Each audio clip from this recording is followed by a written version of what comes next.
I, Sunita Kumari Sharma, Assistant Professor in Bayani Girls B.Ed College.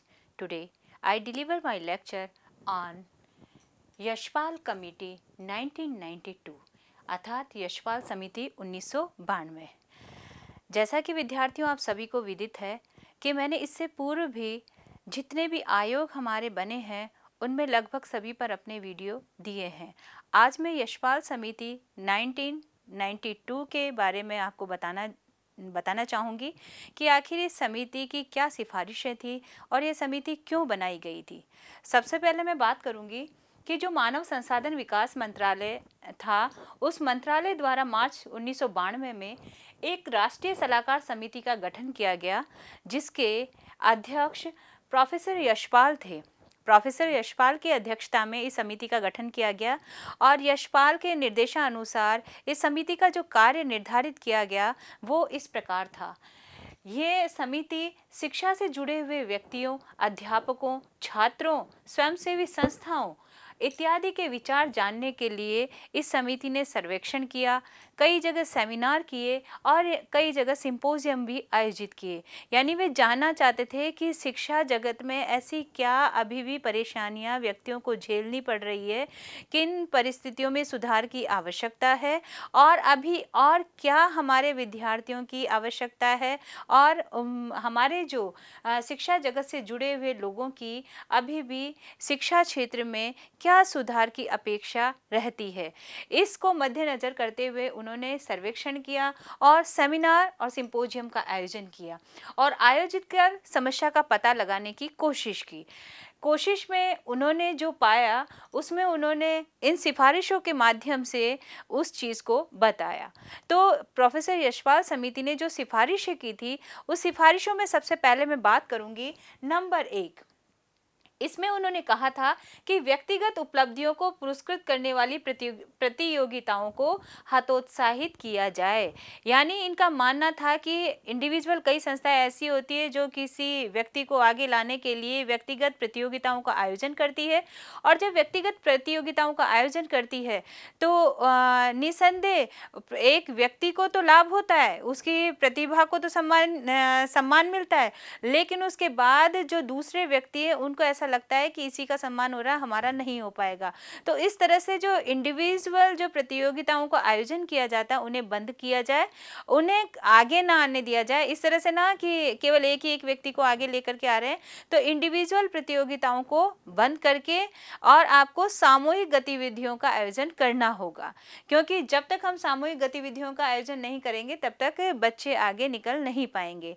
दूसरी बात इन्होंने क्या कहा कि सामूहिक गतिविधियों को प्रोत्साहित किया जाए, यानी इंडिविजुअल को खत्म करके सामूहिक गतिविधियों को प्रोत्साहित किया जाए, जिससे कि क्या व्यक्ति समूह में रहेगा और समूह में रह करके एक दूसरे की चिंता करेगा, एक दूसरे के विषय में सोचेगा, वो कभी भी एक दूसरे को चोट नहीं पहुंचाएगा बल्कि एक दूसरे की उन्नति के लिए ही काम करेगा। इसलिए कहते हैं कि समूह में रह करके बच्चे सामूहिक गतिविधियों को सीख पाते हैं, समूह की समस्याओं को जानते हैं, समूह के साथ काम करना जानते हैं।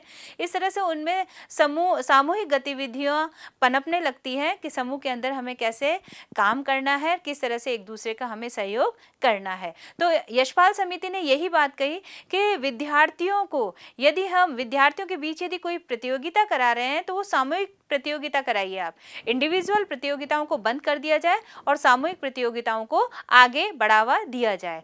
तीसरी बात उन्होंने कही कि पाठ्यक्रम निर्माण व पाठ्य पुस्तकों को तैयार करने में छात्रों की सहभागिता। यशपाल समिति चाहती थी, जब उन्होंने सर्वे किया और सेमिनार्स आयोजित की तो समस्या सामने उभर कर ये आई कि जो पाठ्य पुस्तकें तैयार की जाती है उसमें स्टूडेंट का कोई सहयोग नहीं हो पाता। स्टूडेंट क्या चाहता है, कैसी उसकी मानसिकता है, किस तरह का साहित्य वो पढ़ना चाहता है, किस तरह की पुस्तकें उसको चाहिए, उनकी कोई सहभागिता नहीं ली जाती और जैसा पाठ्य पुस्तक जो बनाते हैं, जैसा उनकी मर्जी आती है वैसा वो निर्माण कर देते हैं। तो यशपाल समिति ने इसमें ये सुधार करने की अपेक्षा जाहिर की कि अगर हम विद्यार्थियों का सहयोग लेंगे तो निसंदेह इसमें काफ़ी सुधार होगा, क्योंकि उस समय हमें विद्यार्थियों की आवश्यकता को महसूस करना होगा जब हम पाठ्यक्रम का निर्माण करते हैं, पाठ्यपुस्तकों का निर्माण करते हैं। चौथी बात उन्होंने कहा कि स्वैच्छिक संगठनों का सहयोग। जब पाठ्यपुस्तकों का निर्माण करते हैं या हम पाठ्यक्रम का निर्माण करते हैं तो जो स्वैच्छिक संगठन है, जो स्वेच्छा से सहयोग करना चाहते हैं, उन स्वैच्छिक संगठनों का भी सहयोग हमें लेना चाहिए, क्योंकि कई बार उन स्वैच्छिक संगठनों के माध्यम से कई समस्याएं ऐसे सामने उभर करके आती है जो हमें पाठ्यक्रम में शामिल करनी जरूरी हो जाती है, क्योंकि हमें पता ही नहीं होता है कि वर्तमान समय की कौन सी आवश्यकता है जो हमें पाठ्यक्रम में शामिल करना है। तो वहाँ जो हमारी स्वैच्छिक संगठन बने हुए हैं, जो संस्थाएं बनी हुई है, यदि हम उनका सहारा लेंगे, उनका उपयोग करेंगे तो निसंदेह हमारी उन समस्याओं का निवारण भी हमारे पाठ्यक्रम के माध्यम से हो पाएगा। नेक्स्ट हमारी आती है कि ग्राम, ब्लॉक व जिला स्तर पर शिक्षा समितियों का गठन। यशपाल समिति का एक और निर्देश था कि जो ग्राम और ब्लॉक और जिला स्तर है, उन जिला स्तर पर शिक्षा समितियों का गठन किया जाए, और ये शिक्षा समितियों का गठन इसलिए किया जाए ताकि समय समय पर उनका निरीक्षण किया जा सके कि जो विद्यालय हैं उन विद्यालयों में किस तरह की पढ़ाई हो रही है, किस तरह के सुधार की आवश्यकता है, कौन कौन सी चीज़ों की ज़रूरत है। ये सारी चीज़ें जब ही सामने आएगी जब हम उन समितियों का गठन करेंगे, क्योंकि जब तक जिला शिक्षा अधिकारी समिति का गठन हम नहीं करेंगे, जिला शिक्षा समितियों का गठन हम नहीं करेंगे, तो निसंदेह हम ये मानते हैं कि कोई भी संस्था यदि ग्रोथ करती है तो उसके निरीक्षण के लिए निरीक्षक अधिकारी की आवश्यकता होती है। तो ठीक उसी प्रकार से शिक्षा जगत में सुधार के लिए हमें अधिकारियों की आवश्यकता होती है जो समय समय पर निरीक्षण कर सके और समय समय पर सुझाव दे सके और उन समस्याओं का निवारण वो कर सके। तो ऐसी समितियों का गठन हमें करना होगा। उसके बाद इन्होंने बात करी कि जो नर्सरी कक्षा में प्रवेश के लिए परीक्षण व साक्षात्कार पर रोक, यानी नर्सरी कक्षा में जब हम बच्चों का प्रवेश लेते हैं तो हमने देखा है कि वर्तमान समय में भी ये देखा जा रहा है कि जब भी नर्सरी कक्षा में छोटा सा बच्चा होता है और वो प्रवेश के लिए जाता है तो उसका परीक्षण लिया जाता है, यानी उसका साक्षात्कार लिया जाता है और उसका टेस्ट लिया जाता है, रिटन टेस्ट भी लिया जाता है। तो वो बच्चा छोटा सा जब समझ ही नहीं पाता है तो किस तरह से टेस्ट लेगा, किस तरह से टेस्ट देगा। तो इन्होंने ये कहा कि ऐसे छोटे बच्चों का जो टेस्ट लिया जाता है, परीक्षण लिया जाता है, साक्षात्कार लिया जाता है, उसे बिल्कुल बंद कर दिया जाए, रोक दिया जाए, क्योंकि बच्चा जैसे जैसे आपके सानिध्य में आएगा वैसे वैसे वो सीखता चला जाएगा। इससे पहले उसका क्या टेस्ट लेना, वो नर्सरी में प्रवेश ले रहा, उसका परीक्षण किस बात का लिया जा रहा है। तो इस तरह के जो परीक्षण लिए जाते हैं उन पर पूर्ण रूपेण रोक लगा दी जाए। अगली बात उन्होंने कहा कि नर्सरी जो प्राइवेट विद्यालय को मान्यता देने के लिए निर्धारित मानदंडों को कठोर बनाया जाए। हमने देखा है बहुत सारी प्राइवेट स्कूल्स खुल जाती हैं, जगह जगह हर गली में आपको प्राइवेट स्कूल्स मिल जाएंगी। तो इन्होंने ये भी, यशपाल समिति ने ये भी एक सिफारिश की कि जो आप प्राइवेट स्कूल खोलते हैं, जो भी व्यक्ति प्राइवेट स्कूल खोलते हैं, तो प्राइवेट स्कूल खोलने के लिए जो मान्यता के मानदंड है उन मानदंडों को कठोर किया जाए, क्योंकि जब तक मानदंडों पर खरे विद्यालय नहीं उतरते तब तक उनको मान्यता प्रदान नहीं की जानी चाहिए। क्योंकि हम देखते हैं कि आपके पास पर्याप्त जगह नहीं है, बच्चों के बैठने की व्यवस्था नहीं है, पर्याप्त फर्नीचर नहीं है, पर्याप्त टीचर्स नहीं है, और फिर भी आपने स्कूल खोल दिया। तो ऐसे स्कूल क्या ग्रोथ करेंगे बच्चों के आगे बढ़ने में? ना बच्चों की ग्रोथ होगी और ना बच्चे आगे निकल पाएंगे। तो जब तक वो निर्धारित मानदंडों को पूरा नहीं कर पाते हैं तब तक उन्हें मान्यता प्रदान नहीं की जानी चाहिए।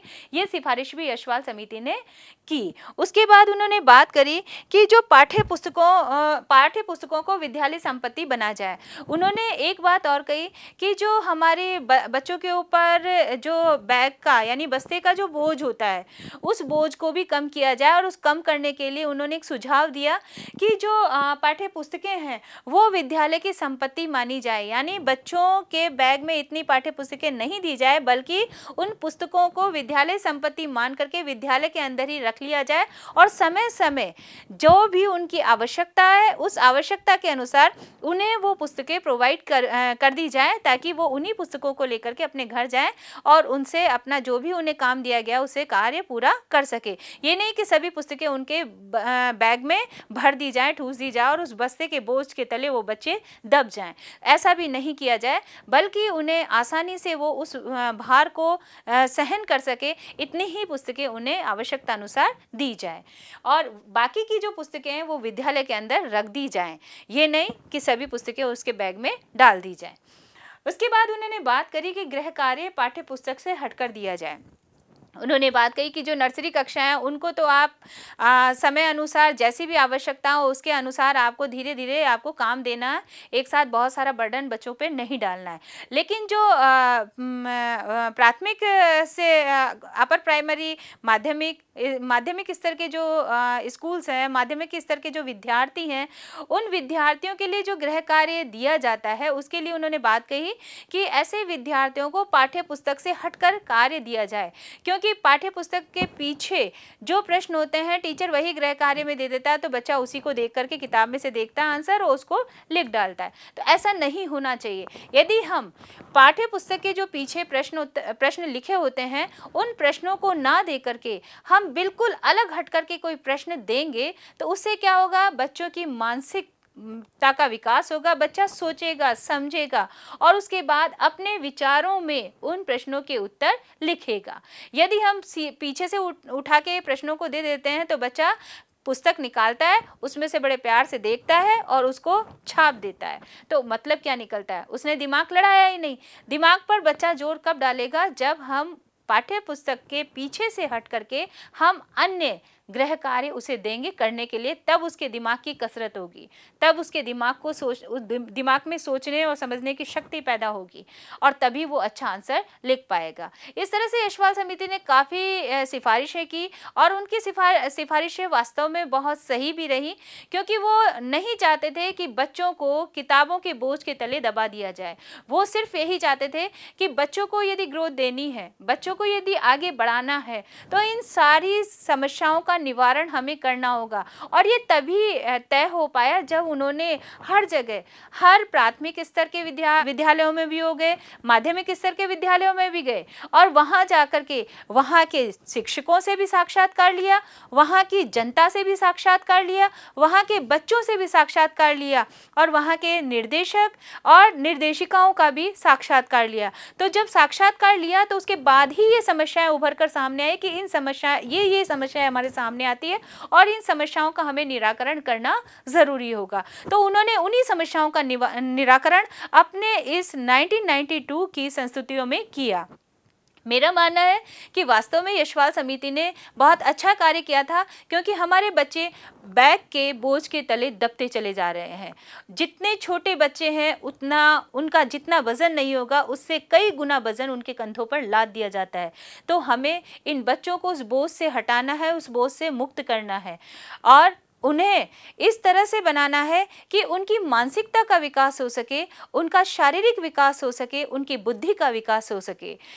अगर मेरा ये वीडियो आपको पसंद आया है तो प्लीज़ लाइक कीजिए, शेयर कीजिए और हमारे इस YouTube चैनल को सब्सक्राइब कीजिए। Thank you.